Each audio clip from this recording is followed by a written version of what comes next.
വടക്കൻ ഗാസയിൽ ഇസ്രയേൽ ആക്രമണം കനത്തിരിക്കുകയാണ്. ബേത്ലാഹയിൽ ഇസ്രയേൽ ഉപരോധവും കനത്തതോടെ മരണമുഖത്തുള്ളത് കമാൽ അദ്വാൻ ആശുപത്രിയിൽ ചികിത്സയിലുള്ള നൂറുകണക്കിന് രോഗികൾ. ആക്രമണത്തിനൊപ്പം മരുന്നും ഭക്ഷണവും അവശ്യ സാധനങ്ങളും ഇവർക്ക് നിഷേധിച്ചിരിക്കുകയാണ്. ഇത് 5ാം തവണയാണ് ഇസ്രയേൽ ആശുപത്രിക്ക് നേരെ ആക്രമണം നടത്തുന്നതെന്ന് ആശുപത്രിയുടെ director doctor Husam Abu Safiya പറഞ്ഞു. ഇസ്രയേലി ഡ്രോണുകളാണ് ആശുപത്രിക്ക് നേരെ ആക്രമണം അഴിച്ചുവിടുന്നത്. ആശുപത്രിയിലെ മെഡിക്കൽ ജീവനക്കാരെ കേന്ദ്രീകരിച്ചാണ് ഡ്രോണുകൾ ആക്രമണം നടത്തുന്നത്.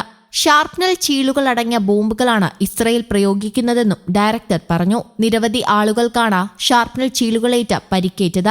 ആശുപത്രിയിലെ 3 ജീവനക്കാർക്ക് ഗുരുതരമായി പരിക്കേറ്റെന്നും ഒരാളെ ആശുപത്രിയുടെ തകർന്ന ഓപ്പറേഷൻ തിയേറ്ററിൽ ശസ്ത്രക്രിയയ്ക്ക് വിധേയനാക്കുകയാണെന്നും ഡയറക്ടർ കൂട്ടിച്ചേർത്തു. അൽ ഔദ ആശുപത്രിയിലും സ്ഥിതി സമാനമാണെന്ന് ഗാസ ആരോഗ്യ മന്ത്രാലയം അറിയിച്ചു.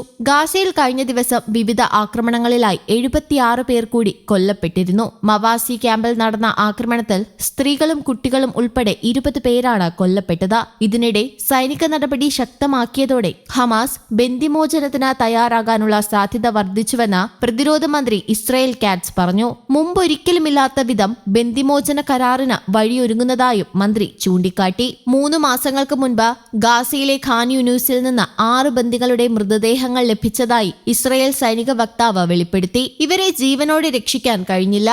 ഇതിനിടെ സൈനിക നടപടി ശക്തമാക്കിയതോടെ ഹമാസ് ബന്ദിമോചനത്തിന് തയ്യാറാകാനുള്ള സാധ്യത വർദ്ധിച്ചുവെന്ന് പ്രതിരോധ മന്ത്രി ഇസ്രായേൽ കാറ്റ്സ് പറഞ്ഞു. മുൻപൊരിക്കലുമില്ലാത്ത വിധം ബന്ദിമോചന കരാറിന് വഴിയൊരുങ്ങുന്നതായും മന്ത്രി ചൂണ്ടിക്കാട്ടി. എന്നാൽ ഇസ്രായേൽ ആക്രമണത്തിലാണ് ഇവർ കൊല്ലപ്പെട്ടതെന്ന് തുറന്നു പറയാൻ അദ്ദേഹം തയ്യാറായതുമില്ല. അതിനിടെ UN പൊതുസഭയിൽ ഇസ്രായേലിനെതിരെ 2 പ്രമേയങ്ങൾക്ക് അനുകൂലമായി ലഭിച്ച വലിയ പിന്തുണയെ അറബ് മുസ്ലിം രാജ്യങ്ങൾ സ്വാഗതം ചെയ്തു. പലസ്തീനിലെ അധിനിവേശം ഇസ്രായേൽ അവസാനിപ്പിക്കണമെന്നും സിറിയൻ ഗോലാനിൽ നിന്നും ഇസ്രയേൽ പിന്മാറണമെന്നുമുള്ള UN ജനറൽ അസംബ്ലി പ്രമേയങ്ങളാണ് ഇന്ത്യ ഉൾപ്പെടെ ഭൂരിഭാഗം രാജ്യങ്ങളും പിന്തുണച്ചത്.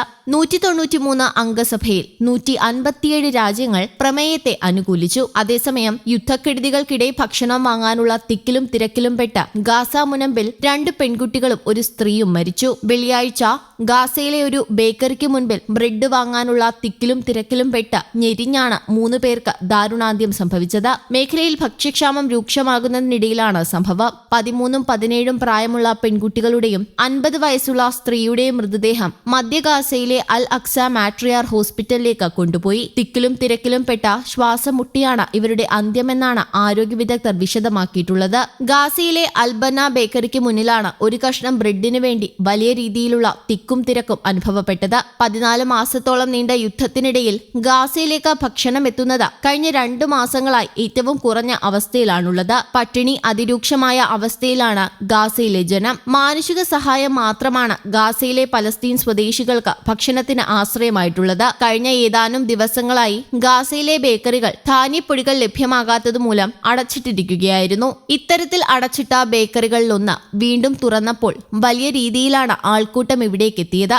ഈ തിക്കിലും തിരക്കിലുമാണ് 3 പേർ കൊല്ലപ്പെട്ടത്. ഗാസ മുനമ്പിലെ പലസ്തീൻകാർ ബേക്കറികളെയും ജീവകാരുണ്യ സംഘടനകളുടെ ഭക്ഷണ വിതരണത്തെയും ആശ്രയിച്ചാണ് ഒരു നേരത്തെ ഭക്ഷണം കണ്ടെത്തുന്നത്. News desk Kerala Kaumudi.